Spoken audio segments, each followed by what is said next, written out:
Installing 18 zincs on our aluminum boat isn't just routine maintenance, it's what stands between our hull and a very expensive disaster. Without them, electrolysis can eat away at metal parts like a termite infestation on wood. We've seen what happens when boats don't have enough zinc, and it isn't pretty. So how do we make sure Tangaroa is protected? And can you have too many zincs? Stick around to find out. Bad zinc. Those are the better ones. These are the better ones. Bad zinc. These are the zincs from our sister's boat. We just wanted to show you what it looked like when all the zinc had been sacrificed.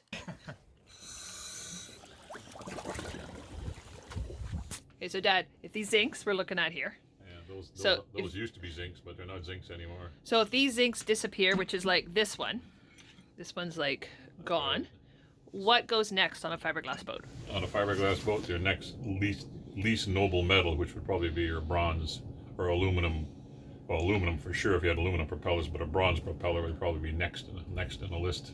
Okay. And then with a stainless steel shaft, that would be the very last, but your propeller would be next. So on Tangaroa, aluminum boat, right? Zincs go. Luckily, we have quite a bit of zinc left. So if our zincs go, what's next? The hull?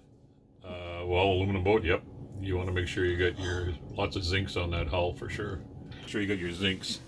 You need good zincs. These are bad zincs. Change them regularly.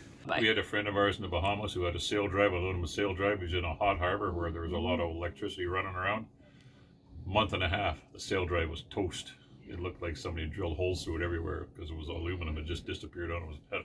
Total thing had to be replaced, $6,000. Thank you very much. 1 month and a half. Oh, that would suck. It does suck, especially when you're in the Bahamas and you're trying to get a sail drive into the Bahamas. It's bad. So on Tangaroa, we have 18 zincs. We've got 1 in the anchor pocket rear, 1 under the extension, 1 on each rudder, 4 on each shaft, and then 3 up each side of the keel. Now, aluminum zincs are a little bit different than your typical zinc that you'd see on a boat. These have actual aluminum bars that are molded into the zinc, and these get welded onto the hull. Now, to do that, we have to completely grind away the paint on the hull because we need a good electrical connection there. All this was done before Janice painted the boats, and it's very critical that the zincs themselves don't get painted. They're welded on because there's no studs on the bottom of the boat. You'd end up having to have an aluminum stud or a bolt through the hull, neither of which are good. So they actually just get welded on. And when you go to put new ones on, you grind them off down to fresh metal again and you weld some new ones on. Super easy.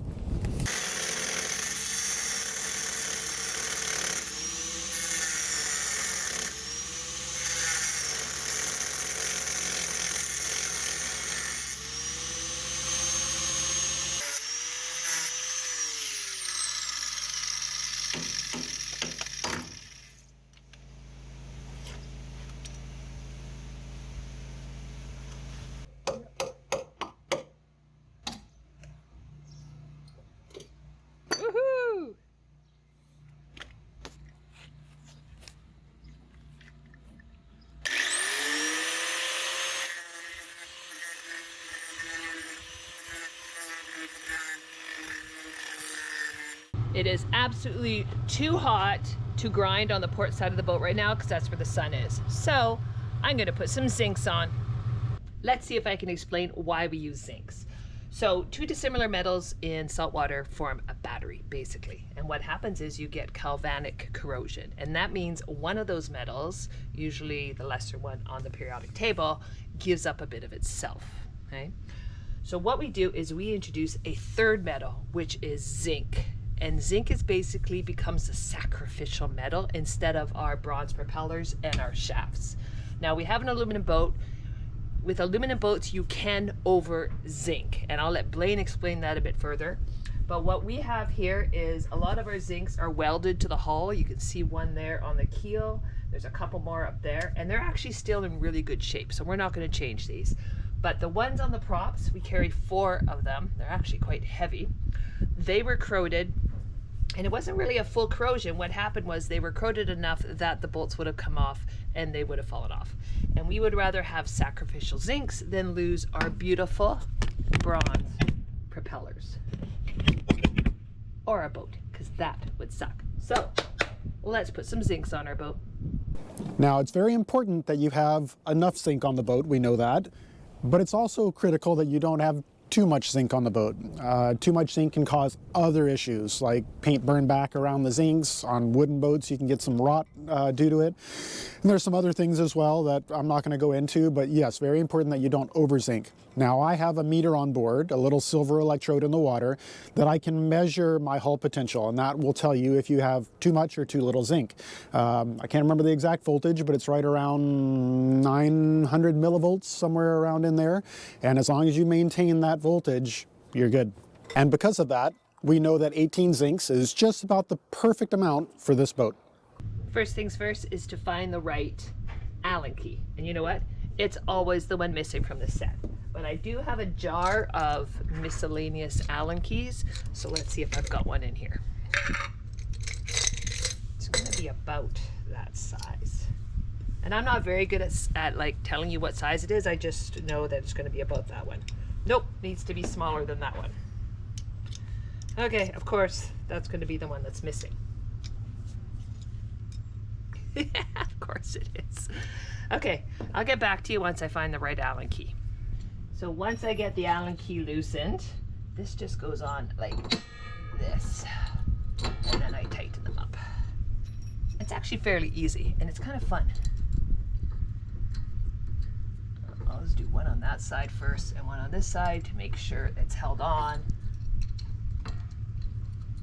And you're probably wondering, well, Janice, how do you know where to put them on the shafts? Well, this boat came with 4 of them already on the shafts, and it was just like 2 on each section of the shaft, so we just spread them out. I just make them look, you know, I figure like, this looks like a good place, let's put the zinc right here. And then Blaine comes along and he looks and it's like, yeah, that should be in the wrong place, and then I might have to change it, but we'll see what happens.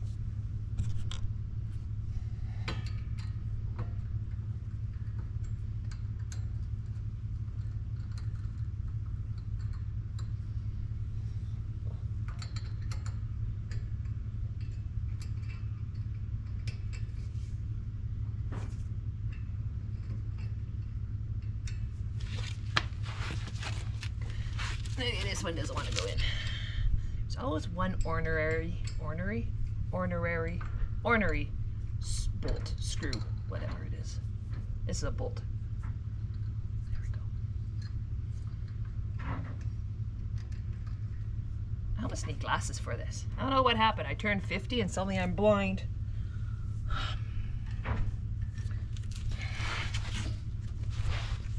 You know what's nice about doing this?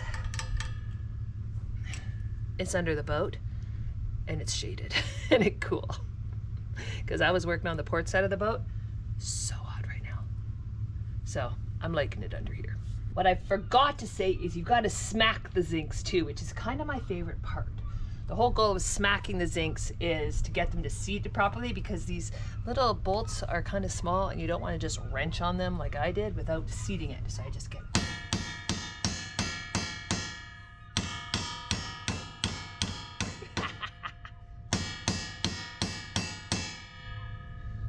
it's kind of fun. And then you wrench on them a bit more. See how it tightens more now? I can imagine if you're doing your zincs underwater, it'd be hard to smack them. Luckily, we only really do our zincs above water.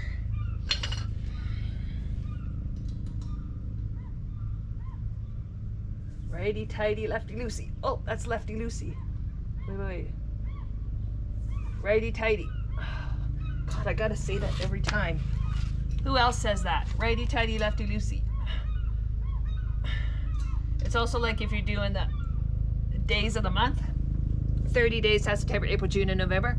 I seriously have to do that every time. Okay, need a bit more of a smackdown.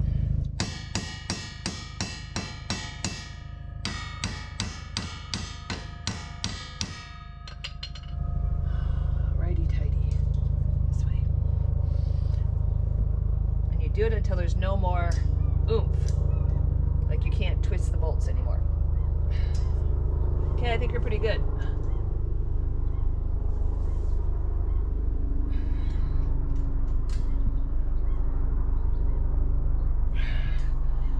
Okay, only 7 more to go. I hate when I second guess myself, and that's exactly what I did. So I had to go back in the kitchen. So yes, 4 zincs on each shaft, 3 on this part, 1 on that part. So that's exactly what we're doing.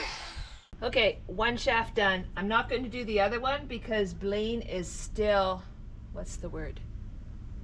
Aligning the shaft with the engine and the engine mounts. So I'm not going to do that one. I don't want to put extra weight on the shaft. We don't even have the propeller on that one yet. So, but Stella and starboard is done.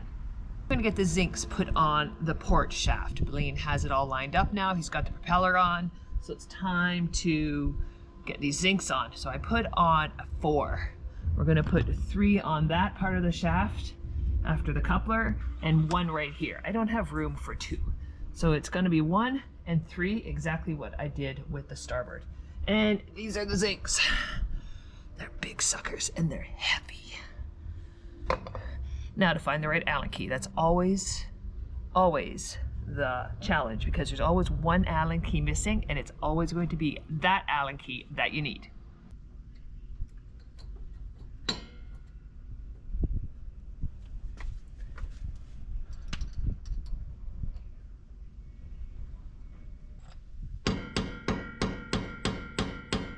I really couldn't even imagine doing this underwater. That'd be crazy. Sometime probably I'm going to, but maybe not with our zincs because they're so heavy. I would just like hold it, go bloop right to the bottom.